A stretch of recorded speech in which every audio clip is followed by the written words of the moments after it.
So it seems that the Primarch of the Ultramarines is back with a vengeance and just objectively strong again. Let's talk about the power of the Lord Commander of the Imperium and his recent lower points cost.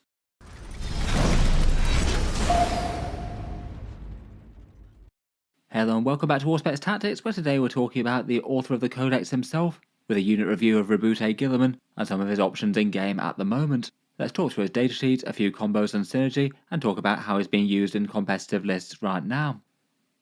Roboute Guilliman is of course one of the very biggest names in Warhammer 40k, probably the single most influential Primarch post-heresy, breaking the Space Marine legions into chapters following his famed doctrine, the Codex Astartes. The Primarch of the Ultramarines was initially laid low by the treacherous Fulgrim.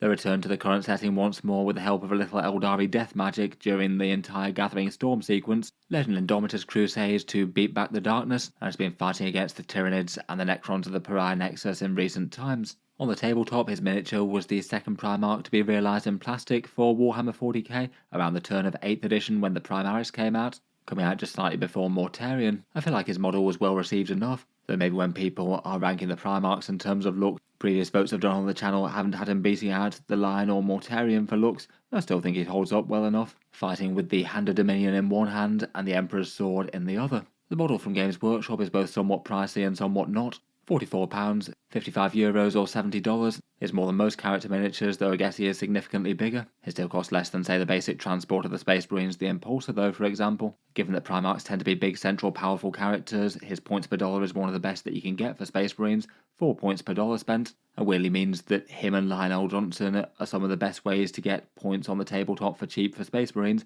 outside of things like launch boxes or starter sets. As ever, if you are looking to pick up Guilliman or any 40k miniatures generally, you can find the channel's affiliate discount retailers linked in the video description, anywhere between 10 and 20% off depending on where you are around the world versus Games Workshop's prices, and anything bought through them does go to help support the channel a little bit if you're getting something anyway.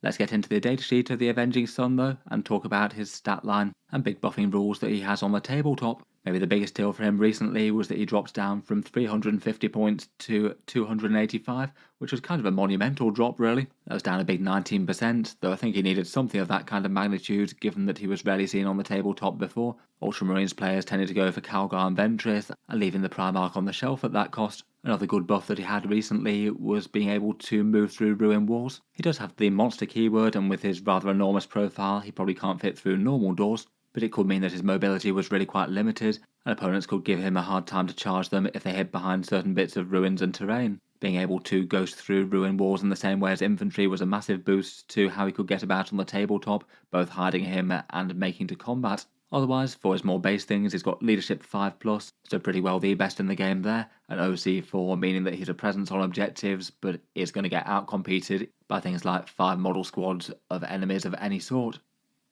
For his defensive profile, similar to his brother, he gets the lone operative keyword if he's within 3 inches of infantry. I think usually you'd want to be making sure that was the case if the opponent's got any firepower worth talking about. It's usually easy enough to achieve in a Space Marine army.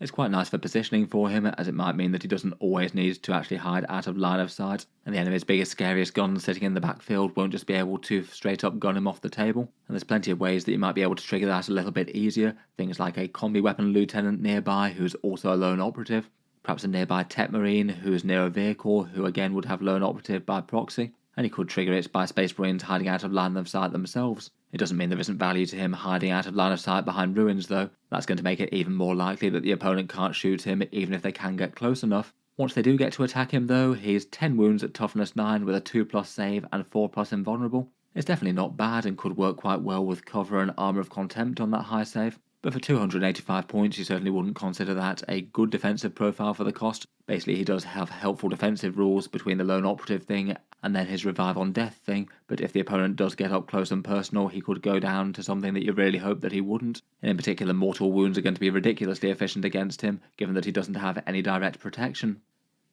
Perhaps the biggest thing to discourage the opponent actually going after him though might be the Armour of Fate. This means that if he dies then there's a 3+ chance for him to get back up at the end of the phase, being positioned as close as possible to where he was destroyed but outside of engagement range, and he gets a big 6 wounds back. Being at the end of the phase means that if he's slain in a phase the opponent won't be able to have another crack at him, as it means that the shooting phase would end, then he'd get back up, so you couldn't shoot him with one gun, knock him down and get back up to shoot him again. though the power is definitely unreliable, and you're not allowed to command point reroll it, as they have very specific set targets that you're allowed to use those on. The 3+ roll is a bit of a weird one really. It might be enough to make your opponent kind of a little bit less likely to really want to try and take him out with big effort, as if say they commit loads of units to be able to do so, and make lots of sacrifices by exposing units and allowing you to counterattack them, and then Guilliman just gets back up as well, so he can also hit them back extra hard. It could be really quite bad news, but also at the same time it's not something that the Space Marine player can rely on, as 1 out of every 3 games it's just going to fail. So at least for the decision making, I think it perhaps does a good job of discouraging the opponents from just trying to go hell for leather to take him out in a weird way, but also doesn't make the Space Marine player want to play too risky with it, and then be at least fairly assured that he's coming back, as you might be with Saint Celestine, who does it on a 2+. These rules are always a little bit on the odd side though, as you don't gain any value from them unless the model's destroyed, and maybe adds a little bit more incentive to what has happened with Guilliman in the past, with going after everything else that he might buff but ignore him himself, as he can't win a game on his own after the rest of his stuff is dead.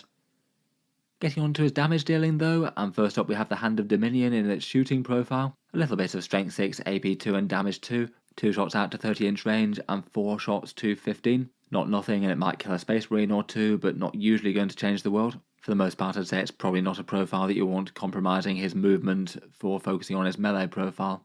You might feel silly if you opted not to advance 1 turn, and then because you made that decision on the first turn you wasn't able to land a charge in the second turn, just literally because you wanted to shoot this gun.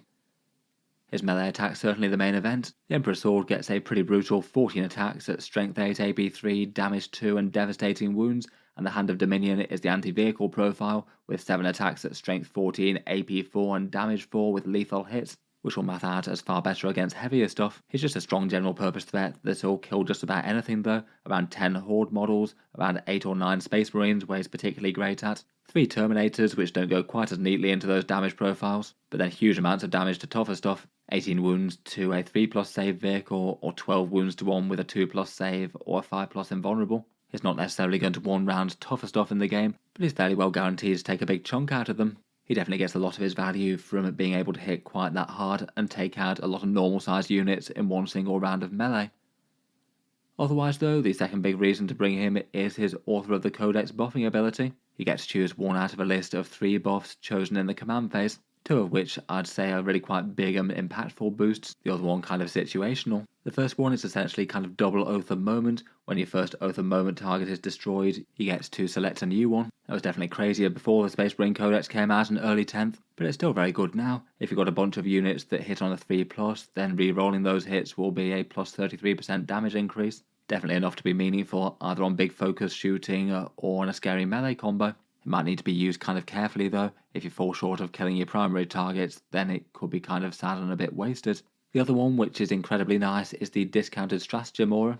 Once per turn, so essentially twice per battle round, you get a discounted stratagem for any Adept Astartes unit in range. It used to be Battle Tactics becoming free, now it's any stratagem that just gets -1 command point to the cost. I think when this was no longer restricted to Battle Tactics, it was an enormous boost for it. Hopefully now it means that with your detachment you'll be able to use it on 1 damage dealer style stratagem, something to hurt the enemy in your turn, and then in the enemy turn you can either use Armour of Contempt or Overwatch, or even something like Heroic Intervention potentially. And getting basically an extra 2 command points worth of value to the core of your army is really nice. It's also particularly good to be able to hand that out to unusual targets that can't usually get discounted stratagems with captains and the like. So you could be applying it to things like Vindicators or Repulsor Executioners. A lot of the big gun tank type things seem to synergize really quite well with this. Finally, the third boost is the +1 OC and reroll battle shocks within 6 inches. That one's a lot more niche in my opinion, and I feel like that's just one to go for if you just happen to be in a situation where that extra objective control will absolutely definitely just equate to flat more victory points this turn, because it means that you outnumber the opponent on a crucial objective. I feel like if that's the case, then it's probably worth going for, though hopefully you won't need to, so you can actually embrace the value that the buffs should be bringing. In any case, it's a really powerful ability. I'd probably rate the Stratagem one as perhaps the most powerful depending on the units being buffed, but otherwise the double Oath of Moment seems fairly guaranteed added value if your opponent does have big chunky targets that your units are lining up to deal good damage against. Basically overall for his datasheet, his biggest strengths are huge melee with the Emperor's Sword and Hand of Dominion. The choice of those 2 powerful buffs, plus the backup objective control one, is annoying for the opponent to deal with. They can't usually just send units out just to shoot him dead normally between lone operative protection and the chance to stand back up. and being able to interact better with terrain and things is a big advantage versus enemy monstrous creatures, which I guess by keywords he is one at least. For the biggest downsides, even with the lower cost, he's still a big chunk of points invested, and that definitely has an opportunity cost. He somewhat needs to have the right list for the units that will enjoy those stratagems or Oath of Moment rerolls, otherwise he's going to be not as good. He needs to be played with carefully with that kind of points cost, and he can't just charge him straight in and expect things to go completely well. His defensive profile isn't exactly the hardest to take down point for point, but at the same time I feel like you're probably going to be losing out on his value if you don't make both use of his buffing rules in the early game and then get him stuck into something important later. Only between the two things is he really going to justify that massive points investment. Moving on, let's talk a little bit about buffs and synergy for him. As with all Space Marines, he can be helped out by Oath of Moment for his own damage output, though given he already hits on a 2+, it's kind of limited, basically plus 16% damage output compared with the plus 33 it would be on things that hit on a 3.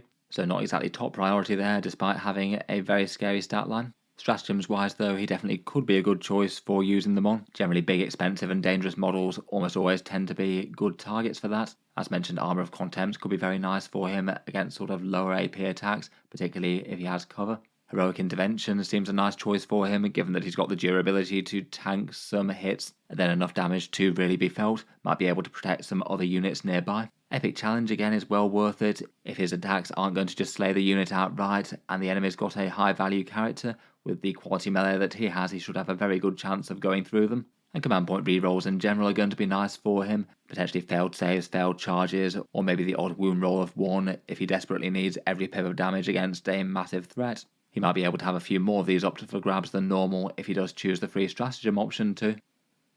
Otherwise, for supporting units, as mentioned earlier, probably the biggest things are units to hide him, whether they're things that have lone operative or pseudo lone operative, or other Space Marine things hiding around the board. I guess you could also go down the route of something very tough like heavy intercessors or terminators that can survive in the open. In more dense competitive tables with a lot of ruins though, it generally tends to be hiding as the main source of durability. Then otherwise also mention units to support a bit. I feel like certain units just get on a lot better with him than others. For the free stratagems, things like big efficient damage dealers that appreciate Armour of Contempt or damage stratagems, things like Vindicators, Repulsor Executioners or Redemptor Dreadnoughts and the like. And also anything that hits on a 3+ would also be good for that too. Maybe having better value out of the double oath if it does make sense to go for that for a turn. For detachment synergies with him, the Ultramarines law appropriate detachment in the Gladius probably has one of the best personal advantages in giving him advance and charge when he needs it that he could use for a command point if you want it, and the Lance melee stratagem could certainly be good against the right target. You could have that Hand of Dominion wounding big stuff on a 2+. Maybe the other most obvious one that he seems to work really well in though is Ironstorm Spearhead. With his big scary strength 14 and damage 4 attacks, the single reroll definitely doesn't hurt him at all, and the discounted stratagems as mentioned can work really nicely on big gun tanks. They'll definitely enjoy Armour of Contempt, maybe Overwatch or the Return Fire style one, and he makes the sustained hits one that you can do with the sustained hits on a 5+ far more viable. That's kind of painful when it's 2 command points but far more doable if it's 1. You might also have some Tech Marines running around as well to help stop him getting shot next to all those vehicles he's likely to be buffing. Otherwise though, a few of the detachments feel a little bit less favoured. Vanguard Spearhead is pretty great, though he doesn't really get directly helped by it all that much. He doesn't even make use of the detachment rule much, given that he's often going to have lone operative. Maybe kind of similar for Firestorm, given that he doesn't do transport so much. Perhaps weirdly the First Company one could be one of the other more interesting ones. Double Oath of Moment on that one could give you 2 copies of the reroll hits and reroll wounds one on a key turn, and that could lead to a pretty monstrous turn worth of damage dealing, maybe particularly so for Guilliman's own Emperor's Sword as well. You could fish for a whole bunch of devastating wounds if it made sense to. Otherwise, Stormlance and Anvil don't tend to get played all that much, at least for optimised lists for Codex Space Marines. Stormlance, I guess, could help him advance and charge, and Anvil could support some damage dealers with cheaper stratagems. Again, maybe that one doesn't feel too bad if you're trying to make it work, given that a lot of the things are kind of command point pricey.